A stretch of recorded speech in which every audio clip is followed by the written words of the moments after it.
Myq Kaplan. Yes, hello. I want you to tell me about the very first time you ever decided to do stand-up comedy. Oh, I've never done stand-up. The first time that I performed comedy, the first time I performed in a comedy club, I was pursuing a music career.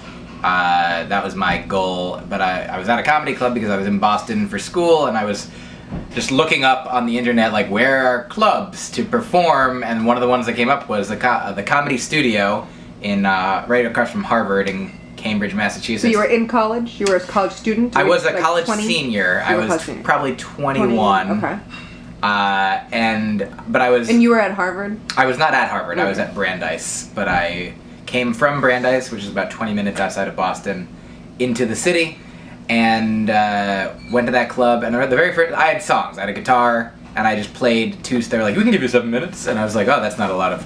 In my mind, that wasn't a lot of time, you know, because I think other like music open mics or things would be like 10 minutes, 20. Like, it was, the music world was just totally different. So I was like, okay, I guess I'll play like 2-3 minute songs that I had. And I went on right after Jonathan Katz. He was Dr. Katz, professional therapist. Like, he was the only person on the show that I'd seen on TV. So I was like super intimidated that there was like a famous person, and he closed his act with a musical number. And I was like, oh. So I remember coming on stage and saying like, oh, this is my first time here, first time doing comedy ever, and I'm doing the exact same thing as the most famous person here right after he does it. And people like laughed at that and sort of broke the tension. Then the songs that I had were fine. Like, I'd been playing songs and writing songs for years, so that was okay. And then I didn't really start pursuing stand-up per se until a few years later. Like, I went to that club every few months and performed, 2 songs every couple months whenever he would let me. But I didn't know that there were other places, that stand-up was a thing, that there were, hundreds of comedians and like dozens of venues and nights and things that you could perform at in Boston at the time. Until like a few years after college, I was in grad school, and it sort of clicked into place. I was like, oh, in between songs I would be talking, like at a music show, and people would be laughing sometimes at the things I was saying, and I was like, that's fun, and let's see if I can extend that.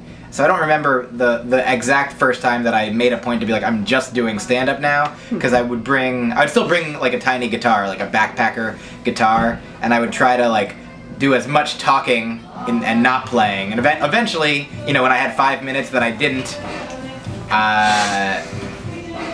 when I didn't feel like I needed the guitar anymore, I would go out and do open mics where originally I was doing like 4 minutes of comedy and then a song, and the comedy was horrible and the song was way better in my mind, but probably just okay.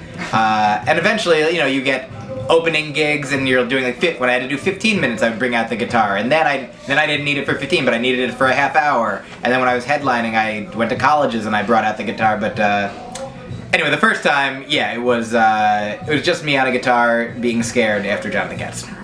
I love it.